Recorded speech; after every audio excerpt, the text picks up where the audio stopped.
Hello అండి, అందరికీ నమస్కారం. నేను మీ హర్షిని. నా ప్రాణం నువ్వే రచించిన వారు లీలా గారు. ఇక అందులో నెక్స్ట్ ఎపిసోడ్లో ఏం జరిగిందో ఇప్పుడు చూద్దాం. అది నా కోడలురా, దాని జోలికి ఎవరైనా రావాలంటే ముందు ఈ వేదిని దాటుకొని వెళ్ళాలి అని చెప్పాడు సీరియస్గా. అప్పుడే నేత్ర రావడంతో కాల్ కట్ చేశాడు వేద్. రామ్ కూడా ఆలోచనల్లో పడిపోయాడు. శ్రీ ఇంకా రెడీ అవ్వకపోతే ఎలా? అయినా విక్కీ ఎక్కడా? ఆద్యకి కూడా చెప్పకుండా వెళ్ళిపోయాడంట అని అడిగింది నేత్ర డౌట్గా.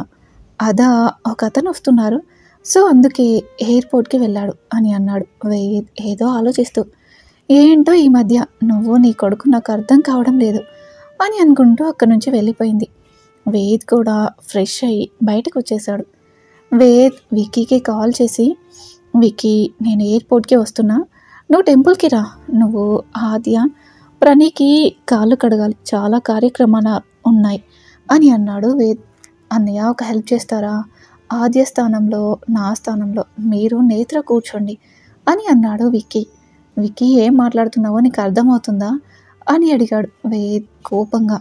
ప్లీజ్ అన్నయ్య, కాదనకు, నువ్వు ఇక్కడ ఉంటావు, నేను కాదు అనను, కానీ నేను ఛాన్స్ తీసుకోలేను అన్నయ్య నీ విషయంలో అండ్ చిన్ని విషయంలో. రామ్ మాటలు బట్టి వాళ్ళు ఎంతకైనా తెగిస్తారని అనిపిస్తుంది. ప్లీజ్ అన్నయ్య, అన్నీ బాగుంటే నేను ఆద్య రామ్ పెళ్ళి దగ్గరుండి చేస్తాం అని అన్నాడు విక్కీ. మరి ఆద్య తల్లికి ఏం చెప్తావు విక్కీ అని అడిగాడు వేద్. ఆద్య సంగతి నేను చూసుకుంటాను అన్నయ్య అని చెప్పి కాల్ కట్ చేశాడు విక్కీ. వెంటనే ఆద్యకి కాల్ చేశాడు విక్కీ. విక్కీ ఎక్కడున్నావు అని అడిగింది ఆద్య. ఆద్య బంగారం, నీకు నా మీద నమ్మకం ఉంది కదా అని అడిగాడు విక్కీ. ఏమైంది బాబు నీకు, బాగానే ఉన్నావా అని అడిగింది ఆద్య. నేను బాగానే ఉన్నాను ఆద్య, కానీ మన చిన్ని పెళ్ళికి నేను ఉండను, నేను ఇంకో ముఖ్యమైన విషయం మీద ఉన్నాను అని అన్నాడు విక్కీ ఆద్యని చూస్తూ. ఏం మాట్లాడుతున్నావు విక్కీ, నీ కూతురు పెళ్ళి కంటే నీకు ముఖ్యమైన పని ఏముంది అని అడిగింది ఆద్య కోపంగా. నా కూతురు జీవితం కాపాడాలి, ప్లీజ్ ఆద్య అర్థం చేసుకో, మన చిన్ని జీవితం బాగుండాలంటే ఇప్పుడు నేను ఇక్కడ ఉండటం అవసరం, ఇంటికి వచ్చాక అన్నీ చెప్తాను అని అన్నాడు విక్కీ. మరి కన్యాదానం ఎవరు చేస్తారు అని అడిగింది ఆద్య. నేత్ర శ్రీ అన్నయ్య చేస్తారు అని అన్నారు విక్కీ. అప్పుడే వేద్ అక్కడికి రావడంతో నేను మళ్ళీ కాల్ చేస్తా అని చెప్పి కాల్ కట్ చేసి వేద్ వైపు చూస్తూ, బావా చిన్నికి కన్యాదానం మీరు చెయ్యండి, నా కన్నయ్య పెళ్ళి మాత్రం నేను చేసుకుంటా అని అంది ఆద్య. సరేరా అని చెప్పాడు వేద్. మనసులో బాధ ఉన్నా కూడా విక్కీ ఏం కారణం లేకుండా అలా చెప్పాడు అనే ఉద్దేశంతో గుండెని రాయి చేసుకొని ఉంది. నాకు తెలుసు విక్కీ, నీకు నీ కూతురు అంటే ప్రాణం కంటే ఎక్కువ అని, దాని పెళ్ళి కంటే ఇంపార్టెంట్ విషయం కాబట్టి నువ్వు ఇలా చేస్తున్నావని అర్థమవుతుంది. ఏది ఏమైనా నేను నీతో పాటే ఉంటాను అని అనుకుంది ఆద్య మనసులో. ఇక్కడ విక్కీకేమో ఆ వైభవ్ గాడు వస్తున్న ఫ్లైట్ అనౌన్స్మెంట్ వినిపించి కొంతమంది పోలీస్ ఆఫీసర్స్ సహాయంతో ఆ ఎయిర్పోర్ట్కి ఉన్న అన్ని ఎగ్జిట్ వైపు లాక్ చేశాడు వాళ్ళ సహాయంతో. ఇవేం తెలియని ఆ వైభవ్ మాత్రం చాలా కూల్గా ల్యాండ్ అయ్యాడు ఇక్కడ. అతను రాగానే విక్కీ ఉన్న ఎగ్జిట్ వైపే వెళ్ళాడు. విక్కీ వైభవ్ రాగానే తన వెనకే వెళ్ళి ఒక చిన్న ఇంజెక్షన్ తన వెనుక మెడ మీద వేసేశాడు. మెల్లగా ముందుకు నడుస్తూ కింద పడిపోయాడు వైభవ్. విక్కీ వెంటనే తనకి హెల్ప్గా వచ్చి ఆఫీసర్స్కి కాల్ చేశారు. వాళ్ళు కూడా రావడంతో ఎవరికి డౌట్ రాకుండా అక్కడి నుంచి వైభవ్ని తీసుకొని వెళ్ళారు. ఇక్కడ వేద్ వాళ్ళు గుడికి రీచ్ అయ్యారు. నేత్ర మాట్లాడుతూ, శ్రీ విక్కీ ఎక్కడా కనిపించడం లేదు అని అడిగింది డౌట్గా. అవును పెదనాన్న, డాడీ ఎక్కడా అని అడిగింది ప్రణతి కూడా. అది అది విక్కీ వేరే పని మీద వెళ్ళాల్సి వచ్చింది బంగారం అని అన్నాడు వేద్ చిన్ని తల నిమురుతూ. మరి కన్యాదానం ఎవరు చేస్తారు శ్రీ అని అడిగింది నేత్ర. అది నువ్వు నేను చేయాలి నేత్ర అని అన్నాడు వేద్. అదేంటి, వాడికి నేను కాల్ చేస్తాను అని చెప్పి వేద్ ఫోన్ తీసుకుని విక్కీకి డయల్ చేస్తున్న నేత్ర నుంచి ఫోన్ని తీసుకొని, అక్క నీకు తెలుసు కదా విక్కీకి చిన్ని అంటే ఎంత ఇష్టమో, కానీ దాని పెళ్ళికి కూడా రాలేకపోతున్నారంటే అంతకంటే ముఖ్యమైన పని ఏదో ఉంది అనే కదా అర్థం. ప్లీజ్ అక్క, నువ్వు బావా దాని పెళ్ళి దగ్గరుండి జరిపించండి అని అంది ఆద్య. సరే అని చెప్పి అందరూ గుడికి వెళ్ళి లోపలికి వెళ్ళారు. అక్కడ అప్పటికే అన్ని అరేంజ్మెంట్స్ అయిపోయి ఉండటంతో పెళ్లి తంతులు అన్నీ కంప్లీట్ అవుతున్నాయి. గ్రాండ్గా అందరినీ పిలవలేదనే తప్ప ఎక్కడ ఎలాంటి లోటు లేకుండా జరిపిస్తున్నారు వేద్ అండ్ రామ్లు. మైథిలి అక్కడ జరుగుతున్న తన అన్నయ్య పెళ్లి ప్లేస్లో తనని రామ్ని ఊహించుకుంటూ ఉంది. కానీ అంతలోనే జాను గుర్తు రావడంతో కాదు కాదు, బావ నన్నెందుకు పెళ్లి చేసుకుంటాడు, ఆ జానుని కదా పెళ్లి చేసుకుంటాడు అని అనుకుంది మనసులో. ఎందుకో తెలియదు కానీ కంట్లో నుంచి నీళ్లు ఎంతలా ట్రై చేస్తున్నా కూడా ఆగడం లేదు. ఆద్య మైథిలిని చూసి మైథు ఏమైంది అని అడిగింది చిన్నగా. ఏం లేదత్తా, నేను బాగానే ఉన్నాను అని అంది మైథు బలవంతంగా నవ్వుని పులుముకుంటూ. ఏంటి, నాకు అన్నయ్యని మిస్ అవుతున్నావా కోడలా అని అడిగింది ఆద్య మైథుని చూస్తూ. ఎందుకో ఆ మాట అనగానే నాకేం నీ కొడుకు మీద బెంగలేదు అని మూతి తిప్పేసి ప్రణతి పక్కకి వెళ్ళిపోయింది. ఇక్కడ వేద్ పూజ చేస్తున్నాడు అనే కానీ మనసంతా విక్కీ దగ్గరే ఉండిపోయింది. విక్కీ వాడిని ఒక ప్లేస్లో బంధించేసి రామ్కి కాల్ చేశాడు. రామ్ లిఫ్ట్ చేయగానే ఏమైంది బాబాయ్, ఓకేనా అని అడిగాడు ఆశగా. నా కొడుకు ప్లాన్ చేశాక అది తప్పే ఛాన్స్ చాలా తక్కువ రామ్ అని అన్నాడు విక్కీ కూల్గా. ఓకే, నువ్వు మీడియాని పిలువు, వాళ్ళకి ఒక టైం చెప్పు, ఆ టైంకి నువ్వు రిషి మామ ప్రెస్ మీట్కి అటెండ్ అవ్వండి, నేను ఎలా చెప్తున్నానో అలానే చెప్పాలి ఇద్దరు అని చెప్పి అన్నాడు రామ్. ఓకే నాన్న అని అన్నాడు విక్కీ. రామ్ వాళ్ళు ఏం చెప్పాలో చెప్తాడు. ఇక ఆ తర్వాత ఓకే నాన్న అని అన్నాడు విక్కీ. బాబాయ్ జాగ్రత్తగా హ్యాండిల్ చేయండి నా చెల్లి జీవితం బాబాయ్ అని అన్నాడు రామ్ కొంచెం భయంగా. విక్కీ చిన్నగా నవ్వి, నీకు తెలుసా రామ్, నా ధైర్యం మొత్తం నువ్వు శ్రీ అన్నయ్యనే. ఒకవేళ నాకు డ్యూటీలో ఏమైనా జరిగినా కూడా ఆద్యని చిన్నిని మీరు కంటికి రెప్పలా కాపాడుకుంటారని నాకు తెలుసు, అందుకే నేను అంత ధైర్యంగా ముందడుగు వేస్తాను అని అన్నాడు విక్కీ.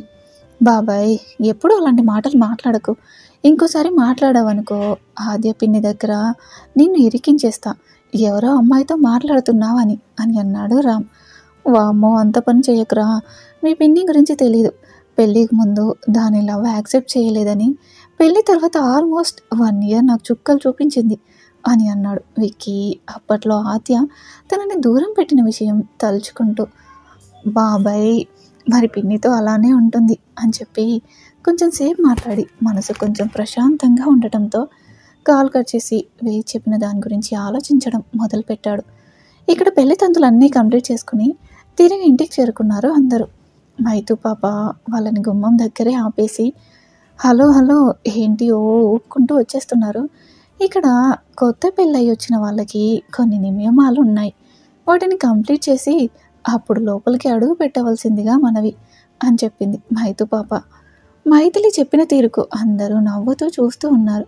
వేద్ రామ్కి కాల్ చేయడంతో డైరెక్ట్గా చూడలేకపోయినా కూడా తన అల్లరి మొత్తం ఫోన్లో వింటూ నవ్వుకుంటూ నా రాక్షసువే నువ్వు అని అనుకున్నాడు రామ్. ఏం చేయాలో కోడలు పిల్ల, నా కూతురు అల్లుడు అని అడిగింది ఆద్య. ఏముంది, భార్య పేరు భర్త, భర్త పేరు భార్య చెప్పుకొని ఇంట్లోకి రండి, అంతే, వెరీ సింపుల్ అని అంది మైతు పాప భుజాలు ఎగరేస్తూ. ఆ మాటకి ఎందుకో చాలా సిగ్గుగా అనిపిస్తూ కనీసం తల కూడా పైకి ఎత్తలేకుండా ఉంది చిన్ని పరిస్థితి. ఇక్కడ విక్కీ రిషి ఏమో ప్రెస్ మీట్ జరిగే ప్లేస్కి అంటే వేద్ ఆఫీస్కి చేరుకున్నారు. చెప్పమ్మా వదినమ్మా, అట్టా సిగ్గుపడితే నువ్వు మీ ఆయన ఈరోజు వాకిట్లోనే గడిపేయాల్సి వస్తుంది అని అంది మైతు నవ్వుతూ. రాక్షసి అని అంది చిన్ని మైతుని చూసి. నేను రాక్షసిని అయితే నువ్వు పెళ్లి చేసుకున్నా సారీ నిన్ను పెళ్లి చేసుకొని నీ పక్కన నిల్చున్నవాడు నాకన్నా పెద్ద రాక్షసుడు, వాడిని భరించడానికి రెడీ అయిపోయావు, ఇక నాదే ముందులేండి వదిన గారు అని అంది మైతు అల్లరిగా నవ్వుతూ. మాటలు ఎక్కువ అవుతున్నాయి అని అంది చిన్ని గుర్రుగా మైతుని చూస్తూ. ఇప్పుడు మా టైం నడుస్తుంది మేడం, మీరేమన్నా కూడా ఇక్కడ చెల్లదు అని అంది మైతు చిన్నగా నవ్వి. ఏంటే నా కోడలిని అంటున్నావు అంటూ మైతు చెవి మెలివేసింది లక్కీ. అమ్మా వదులు అంటూ చెవి నొప్పి పెడుతూ ఉంటే గింజుకుంటూ ఉంది. చెప్పు మరి, నా కోడలిని అంటావా అని అడిగింది లక్కీ. మైతు నేత్ర వైపు ఆద్య వైపు చూసి, అరే తన కోడల్ని అంటుంటే ఈ అత్తగారు తట్టుకోలేకపోతుంది, కానీ నాకేంట్రా అంటే ఇద్దరు అత్తలుండి కూడా ఒక్కరు కూడా అడ్డుపడడం లేదు అని అంది అలిగినట్టు. లక్కీ నువ్వు నా కోడల్ని వదులు అని అంది నేత్ర. నేత్ర వదిన, నువ్వు ఈ దయ్యం కోసం నన్ను అంటున్నావా అని అడిగింది లక్కీ. ప్లీజ్ లక్కీ వదినా, పాపం కదా మైతో, దానికి నొప్పి పుడుతుంది అని అంది ఆద్య. సరిపోయింది, ఇది మీ ఇద్దరిని చూసుకునే ఇంత అల్లరి చేస్తుంది అని అంది లక్కీ. మైతో నవ్వుతూ నేత్ర బుగ్గన ఆద్య బుగ్గన ముద్దు పెట్టి మళ్ళీ చిన్ని దగ్గరికి వచ్చి చెప్పండి చెప్పండి, కమాన్ టైం లేదు అని అంది మైతో. ప్రణీత్ మాట్లాడుతూ నేను నా భార్య ప్రణతితో కలిసి వచ్చాను అని అన్నాడు నవ్వుతూ. హే అంటూ క్లాప్స్ కొట్టి ఇప్పుడు మీ వంతు వదిన గారు అని అంది మైతు. నేను నేను నా భర్త ప్రణీత్ వర్మతో కలిసి మా ఇంటికి వచ్చాను అని అంది చిన్ని సిగ్గుపడుతూ. ఎందుకో ప్రణీకి చాలా హ్యాపీగా ఉంది ఆ సెకండ్. ఒక్క క్షణం లోకాన్ని జయించిన ఫీలింగ్ కలుగుతుంది బాబుకి. అమ్మ ప్రణతి, ఈ బియ్యం చెంబుని తోసి ఇంట్లోకి అడుగు పెట్టమ్మా అని చెప్పింది లక్కీ. అలాగే అత్త అని చెప్పి కాలుతో తన్ని ప్రణీత్తో కలిసి ఇంట్లోకి అడుగు పెట్టింది ప్రణతి. లక్కీ, నేత్ర, ఆద్య కలిసి ప్రణతిని దేవుడి రూమ్లోకి తీసుకుని వెళ్ళి దీపం పెట్టించారు. అప్పటి వరకు కాల్లోనే ఉంది. అంతా విని నా మైతుని ఎప్పటికీ అలానే హ్యాపీగా ఉండేలా చూసుకోగలనా అని అనుకుంటూ తర్వాత జరగబోయేదానికి తను ఎంత బాధపడుతుంది అనేది ఆలోచిస్తూ ఫోన్ కట్ చేసి కన్నిటికి స్వేచ్ఛనిచ్చాడు రామ్. మామా నువ్వు రా అని చెప్పి వేద్ చేతిని పట్టుకొని అక్కడి నుంచి తీసుకుని వెళ్ళింది మైతు. ఇక్కడ విక్కీ, రిషి ఏమో ప్రెస్ మీట్ జరిగే ప్లేస్కి అంటే వేద్ ఆఫీస్కి చేరుకున్నారు. అప్పటికే అక్కడికి మొత్తం అందరూ చేరుకుని ఉన్నారు. సార్, ఇప్పుడు ప్రెస్ మీట్ పెట్టడానికి గల కారణం అని అడిగాడు ఒక రిపోర్టర్. వెల్, మేము విషయం చెప్పడానికే వచ్చాము అని అందరికీ ప్రణతి పెళ్ళిని అనౌన్స్ చేశాడు విక్కీ. కానీ ఇంత సడన్గా ఎందుకు చేశారో తెలుసుకోవచ్చా సార్ అని అడిగాడు ఒకడు. రిషి ఆన్సర్ ఇచ్చేలోపే ఇంకొకడు మాట్లాడుతూ, ఐజీ విక్రమ్ గారు మీ కూతురు ఎవరి చేతిలోనో మోసపోయిందని బయట రూమర్ ఉంది, అందుకే ఇప్పుడు ఇంత హరీబరీగా ఈ పెళ్లి చేసేసారా అని అడిగాడు ఇంకో రిపోర్టర్. దానికి విక్కీ ఆన్సర్ చెప్పేలోపు ఇంకో రిపోర్టర్ మాట్లాడుతూ, మీ అమ్మాయి ప్రెగ్నెంట్ అయిందని కూడా రూమర్ వచ్చింది, దానిపై మీ స్పందన ఏంటి అని అడిగాడు. Will you just stop it అని అరిచాడు. అప్పుడే అక్కడికి వచ్చిన వేద్ని అక్కడ చూసిన ఒక్కొక్కరికి ఒంట్లో వణుకు పుడుతోంది. అసలు వేద్ బాబు అక్కడికి ఎలా వచ్చాడంటే, మైతో మాట్లాడుతూ ఉంటే రామ్ నుంచి ఒక మెసేజ్ వస్తుంది. బాబాయ్ వాళ్ళు హ్యాండిల్ చేయలేరేమో, మీరు కూడా వెళ్ళండి డాడ్ అని. అది చూసిన వెంటనే మైతో తల్లి నేను ఇప్పుడే వచ్చేస్తానమ్మా అని చెప్పేసి అక్కడి నుంచి ఫాస్ట్గా స్టార్ట్ అయ్యాడు వేద్ ఆఫీస్కి. సో అలా మన వేద్ ఆఫీస్కి రీచ్ అయ్యాడన్నమాట. వేద్ని అక్కడ చూడగానే రిపోర్టర్స్ వెన్నులో వణుకు పుట్టింది. ఇప్పుడు అడగండి అని అన్నాడు వేద్ బేస్ వాయిస్తో.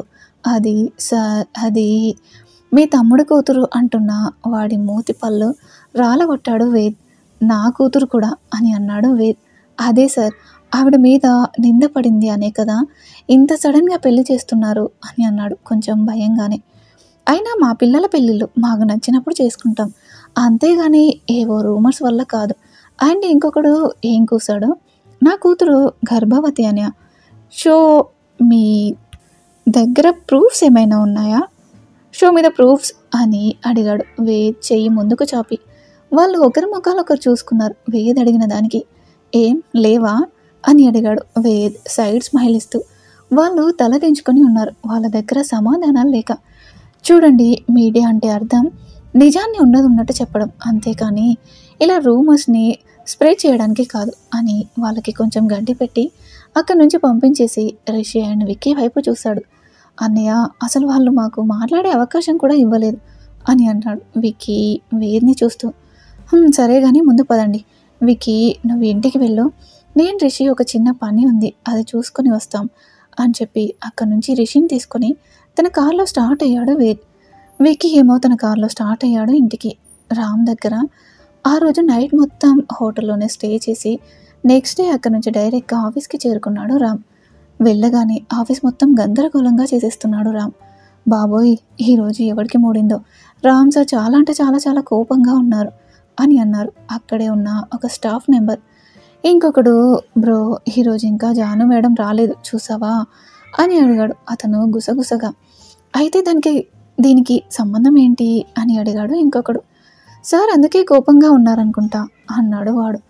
ఇంతలో అక్కడికి వచ్చింది జాను. చూడడానికి వైట్గా సిల్కీ హెయిర్తో jeans pant and black shirt వేసుకొని హెయిర్ని లూజ్గా వదిలేసి చెవులకి స్టడ్స్ పెట్టుకొని ఒక చేతికి డైమండ్ బ్రాస్లెట్ వేసుకొని ఇంకొక చేతికి రోలెక్స్ వాచ్ పెట్టుకొని మెడలో సింపుల్ చైన్ వేసుకొని పెదాలకి లైట్గా లిప్స్టిక్ రాసి ఫుల్ పర్ఫ్యూమ్ కొట్టుకొని అక్కడికి ఎంట్రీ ఇచ్చింది జాను.